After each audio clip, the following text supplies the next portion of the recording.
selon la conversation qu'on avait vraiment, que chacun va savoir chacun ces valeurs-là. Mais t'as pas se rappeler, il y a quelques années, dans le secteur de Montréal, il y avait eu beaucoup de fumée pour un incendie qui était dans le secteur des Chichas. Le salon Fourchette Bleue met à l'honneur les richesses maritimes du Québec et dynamise l'industrie locale des produits de la mer. Du succès grandissant du Sébaste aux innovations culinaires, cet événement clé favorise une consommation plus responsable et locale. Aujourd'hui, on en parle avec Sandra Gauthier, directrice d'Exploramer et de Fourchette Bleue. Écoute, on va mettre la table un petit peu avec une question plus générale. J'ai vu que le Salon Fourchette Bleue a connu une édition réussie apparemment en février dernier. Est-ce que tu voudrais nous partager un petit peu les moments forts de cet événement et puis les retombées concrètes pour les producteurs et transformateurs locaux? Ben oui, en fait, le salon s'est passé sur un peu plus de 2 journées. Donc, on a commencé le lundi avec un cocktail de bienvenue. C'était Destination Québec Cité qui nous accueillait. Donc, on a eu un magnifique cocktail. Beaucoup de gens étaient présents. Et puis, la journée du marché, le mardi, ça s'est ouvert avec notre porte-parole, Jean Soulard. Et on avait une nouvelle entente de partenariat cette année avec Mérinov qui, tout au long de la journée, présentait des capsules d'information. Donc, différents chercheurs étaient présents sur place pour présenter des projets qui ont été menés au fil des derniers mois, dernières années. Et donc, on a pu voir des conférences, notamment sur les effets des algues par rapport à la maladie d'Alzheimer, par exemple. On a pu voir des capsules sur les emballages propres aux produits marins qui peuvent permettre d'allonger la durée de vie des produits. Donc, il y en a plusieurs, là, il y en a presque une dizaine là, qui ont été présentés tout au long de la journée.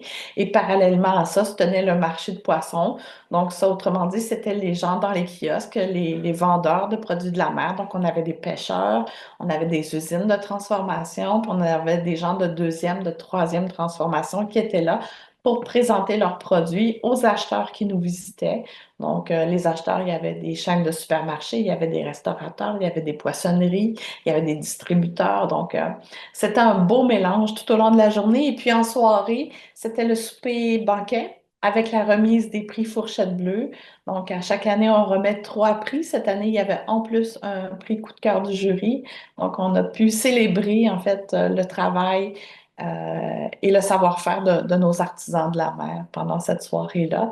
Et le mercredi, ça s'est terminé avec le Forum des entrepreneurs où le thème était axé sur la commercialisation du sébaste dans les marchés intra-Québec. Donc, ça aussi, ça a été fort intéressant de voir un peu les objectifs de tout un chacun là, pour travailler de façon plus concertée, plus efficace et économiquement être plus rentable aussi, notamment avec tout ce qui se passe chez nos voisins du Sud en ce moment. Disons que c'était sur toutes les lèvres. Oui, j'imagine. Ben, justement, j'ai quelques questions tantôt à ce sujet-là. J'ai vu que le Sébaste a été mis en avant lors du salon, justement, avec, je lisais sur votre communiqué là, que la chaîne de distribution Métro expliquait comme quoi les ventes avaient quand même concurrencé de plus en plus le tilapia. Comment est-ce que tu expliques cet engouement, mais aussi quel rôle vous avez joué ou vous jouez là-dedans dans cette réussite? Ben, en fait, depuis quelques années déjà, nous, on pressentait, ben, en fait, c'était un secret de polichinelle, là, mais tout le monde savait que le sébaste, c'était imminent, là, son arrivée en pêche commerciale. Donc, toute la phase de pêche exploratoire, nous, on mettait déjà le sébaste sur l'éco-guide de Fourchette Bleue. On préparait, en fait, la population à l'arrivée imminente du sébaste. On en a beaucoup parlé via nos médias sociaux, via nos expositions, via nos activités de sensibilisation qu'on fait au musée et en ligne. On a fait énormément de conférences aussi dans la dernière année sur l'arrivée du sébaste sur les marchés. On a beaucoup parlé des avantages de conserver et d'être prêt en tant que province, que consommateur québécois à l'arrivée de ce poisson-là qui pourrait être enfin un poisson où le Québec pourrait se servir d'abord. Donc ça, on en parle beaucoup. Et force est de constater que les résultats ont été là. Nous, on a travaillé beaucoup pour faire en sorte que le sébasse soit mieux connu, sensibiliser la population. L'industrie de la pêche a beaucoup travaillé aussi pour faire en sorte de bien préparer ça. Le packaging, il est absolument magnifique. La manière de le vendre, tout ce qui est emballage, tout ce qui est commercialisation a été bien fait.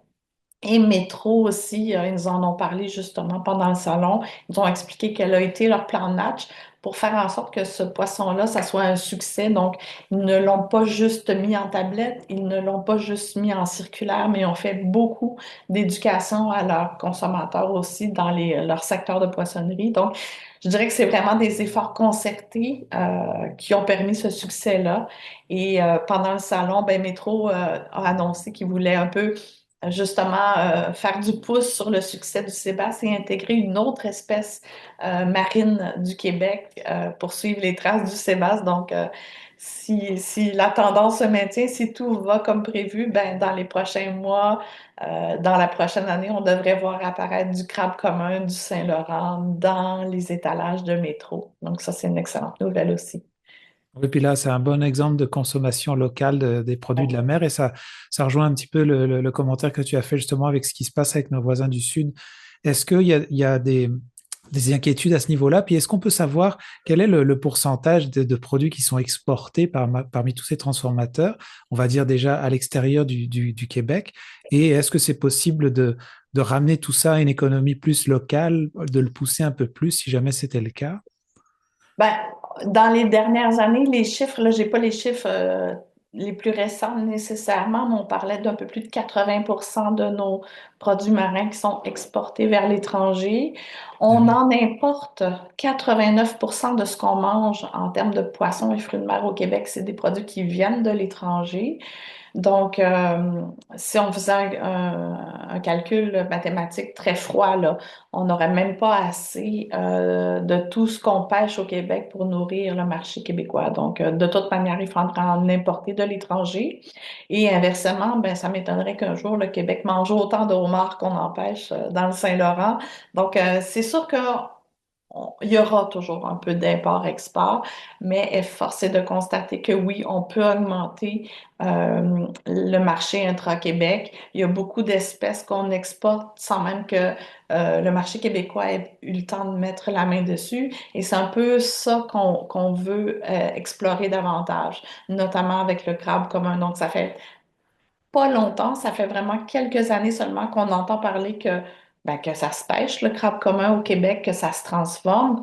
Et là, on commence à avoir un intérêt pour le consommer ici au Québec. Donc, Métro, son annonce au salon était fort intéressante. On espère que ça va fonctionner. Ils travaillent beaucoup, notamment avec les gens des îles-de-la-Madeleine. Et l'objectif, c'est de le faire avec d'autres espèces. Donc, qu'est-ce qu'on exporte d'autre? On exporte les oursins. Au Québec, on exporte aussi, on a beaucoup exporté le flétan du Groenland. On en pêche moins en ce moment, mais on espère que ça pourra revenir. On exportait beaucoup de crevettes nordiques. On exporte le flétan atlantique. On exporte, bon, il y a beaucoup d'espèces comme ça qu'on exporte, qu'on pourrait conserver davantage ici. La mactre de Stimson aussi est un exemple de ça. L'oursin vert, je pense que je l'ai nommé, mais il y a plein d'espèces comme ça qu'on exporte, qu'on pourrait d'abord mettre en marché au Québec et exporter l'excédent. Et puis, ben là, ce qu'on regarde aussi, c'est beaucoup des nouvelles espèces, les espèces qu'on a très peu pêchées ou auxquelles on s'est plus ou moins intéressé dans le passé, qu'on veut maintenant enligner sur une nouvelle pêche, mais aussi faire en sorte que ces pêches-là résident et soient vendues d'abord au Québec. Je parle de là, de ça comme le couteau de mer, par exemple. On parle de la mixine. On parle de d'autres espèces comme ça qu'on voudrait démarrer des nouvelles pêches et commercialiser au Québec. Un peu comme ça avait été le cas dans les années 90, en fait, quand il y a eu le déclin de la morue. On a réorienté les pêcheurs et l'industrie vers la crevette. Au départ, il n'y a pas beaucoup de gens qui voulaient pêcher ça, la crevette, là. Mais force est de constater que c'est devenu une de nos espèces phares et que maintenant, son déclin nous fait plus de mal que d'autres choses. Donc, faut revoir un petit peu tout ça, justement. Oui, puis c'est vrai que j'ai nommé le Québec, mais peut-être que ça peut être pan-canadien aussi. J'imagine qu'il y a du marché à aller peut-être trouver Oui. là-bas aussi. Enfin, je le dis Ouais. là-bas sur les autres provinces. Absolument, absolument. Si on parle de la mixine, on est au balbutiement, là. On commence tout juste à connaître c'est quoi la mixine. Il y a beaucoup d'informations qu'on ne possède pas encore, mais on sait que c'est une espèce qui pourrait être très, très intéressante pour tout le marché de la restauration, mais de la restauration asiatique. Donc, on en a des restaurants asiatiques à Montréal, à Toronto, à Vancouver notamment. Donc, ça, c'est une espèce qui sera peut-être pas très intéressante pour nous, les Québécois, parce qu'on n'est pas habitués à ce genre de saveur-là. Par contre, les Asiatiques, eux, dans leur culture, c'est quelque chose qu'ils apprécient beaucoup. Donc, je pense que cette pêche-là pourrait être intéressante pour eux, pour nous en tant que pêche, pour eux en tant que gastronomie. Et je sais que face aux enjeux de durabilité, souvent gestion des ressources marines, on parle un peu aussi du là-dedans, le réchauffement climatique. Je sais qu'il y avait l'innovation qui était au cœur de cette édition aussi. C'est quoi les pratiques de pêche je sais qu'il y a des techniques de transformation, de conservation. Qu'est-ce qui a pu être mis en avant pour l'avenir, peut-être les choses qui s'en viennent dans le futur? Ben, nous, en fait, on travaille plus en termes de commercialisation, de disponibilisation des produits. On est moins dans les techniques de pêche. En fait, on n'est pas du tout dans les techniques de pêche. Donc, c'est pas dans ce sens-là que l'innovation était amenée au salon, mais vraiment plus de comment on peut innover en termes de distribution, en termes de commercialisation. C'était plus dans cet esprit-là qu'on a amené les discussions. Quand vous vous rassemblez de même, est-ce que à force de discuter, vous pouvez avoir une idée vers quoi s'en va? Tu nommais un peu certaines espèces qui vont être peut-être de plus en plus mis en avant, tout ça. Est-ce qu'il y en a d'autres à qui on va devoir laisser la place, ou est-ce que, ou peut-être même, tu parlais aussi de techniques d'innovation, mais dans la distribution. Est-ce que tu voudrais nous faire un petit résumé si vous parlez aussi un petit peu de l'avenir? Ben, on a lancé pendant le salon la nouvelle méthodologie scientifique de Fourchette Bleue. Donc maintenant, comment on va présenter notre éco-guide qu'on fait à chaque année là, depuis 15 ans. Ça va être la 16e année bientôt. Dans cette nouvelle méthodologie-là, on a choisi de présenter toutes les espèces du Saint-Laurent, mais avec différentes catégories. Donc, on va mettre vraiment à l'honneur aussi les espèces dont on ne connaît pas la biomasse en ce moment. Et ça, il y en a beaucoup. Tout ce qu'on appelle prises accessoires, là, on parle de baudroie d'Amérique, d'éméthriptère, de loquette, de chaboisseau, pour ne nommer que celle-là. C'est toutes des espèces qu'on pêche dans le Saint-Laurent, qu'on capture accidentellement, mais on ne connaît pas la biomasse. Donc, en les mettant à l'honneur, puis en informant le public de leur non-connaissance de biomasse. L'objectif, c'est vraiment de mettre en lumière ces éléments-là, puis de mettre une pression, si on veut, une gentille pression sur le ministère des Pêches et des Océans, justement pour qu'il y ait davantage d'évaluations de biomasse qui soient faites sur davantage d'espèces. Si on connaît mieux l'état de nos ressources, on va pouvoir mieux gérer les pêches, les captures, puis s'assurer de ne plus mettre à mal en fait, des espèces comme on l'a fait, parfois sans le savoir, sans s'en rendre compte. Mais l'objectif, c'est de mieux contrôler les informations pour mieux contrôler l'industrie par la suite, là. Puis, pour en revenir justement, les gens qui nous écoutent et qui justement, je sais qu'il y en a beaucoup qui entendent parler de ces noms-là pour la première fois aussi. Et pour ceux qui ont une certaine curiosité, puis je sais si on veut essayer de ramener de plus en plus le consommateur au niveau local, est-ce que j'imagine qu'autour de chez nous, on va parler de la Gaspésie en général, on peut trouver, les produits sont quand même distribués pour pouvoir s'y intéresser, les déguster et les consommer. Certains, oui. En fait, comme ce n'est pas des pêches dirigées, ces espèces-là ne sont pas toujours disponibles.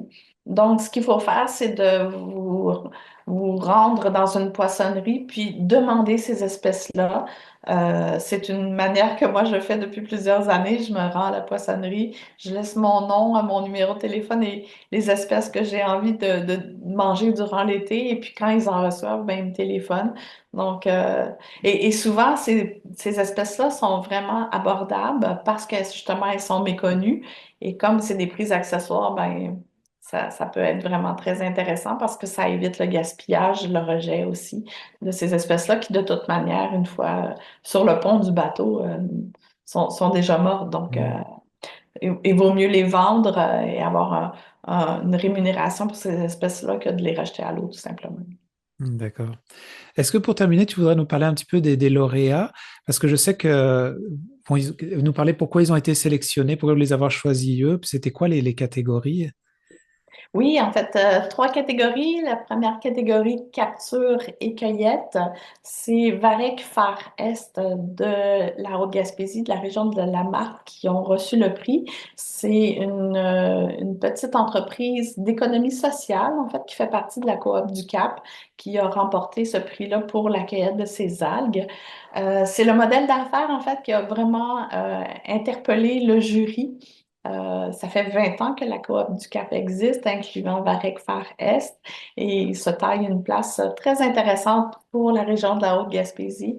Donc, c'est pour ça qu'ils ont reçu le prix. En transformation de produits marins du Saint-Laurent, c'est l'entreprise Chasse-Marée, en fait, qui a remporté le prix. Chasse-Marée avait déjà remporté il y a 2 ans pour ses conserves de buccin de Bourgault, en fait, à différentes saveurs. Cette année, ils avaient commercialisé le Sébaste en conserve à l'huile piquante. Donc, un nouveau produit, une nouvelle méthode, une nouvelle vieille méthode de conservation qui est la conserve et le sébaste avec des arômes et des saveurs actuelles.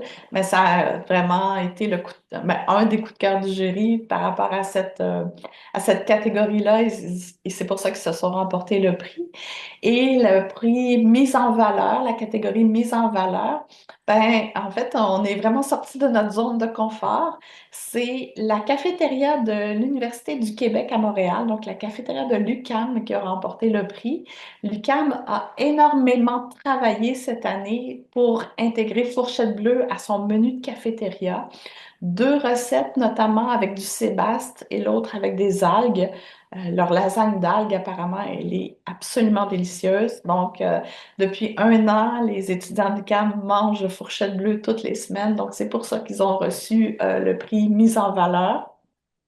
Et on est très, très fiers de ça. Et puis, coup de cœur du jury, donc il y a une personne qui a été célébrée pour l'ensemble de sa carrière, qui est le chasseur de phoques et le boucher Régent Vignoux aux îles de la Madeleine. Donc, lui, il est chasseur de phoques, il est boucher et il est cuisinier aussi parce qu'il fait de la transformation, de la deuxième, troisième transformation de viande de phoque. Donc, c'est pour l'ensemble de sa carrière parce que M. Vigneault est en train de passer la main à la relève.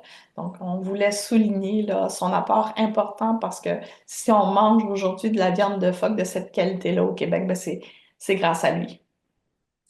J'imagine que les gens peuvent toujours aller voir. Il me semble que j'ai vu sur votre site internet que vous avez un peu des fiches sur les produits pour quand on est un peu curieux de savoir comment ça peut se manger ou d'où ça vient, on peut se renseigner, c'est bien ça? Absolument, oui. Les gens peuvent aller sur la plateforme de Fourchette Bleue pour voir les fiches espèces. Il y a beaucoup d'informations, notamment sur la biomasse, sur les techniques de capture, parfois sur les valeurs nutritionnelles. Et pour l'industrie de la pêche, il y a aussi l'intranet où les pêcheurs et les usines peuvent aller annoncer leurs prix accessoires. Et comme ça permet aux restaurateurs, aux poissonneries, ben, de les contacter pour pouvoir acheter ces espèces-là et les revendre aux consommateurs. Merci beaucoup Sandra pour ton temps. Ça fait plaisir, merci à vous. Non,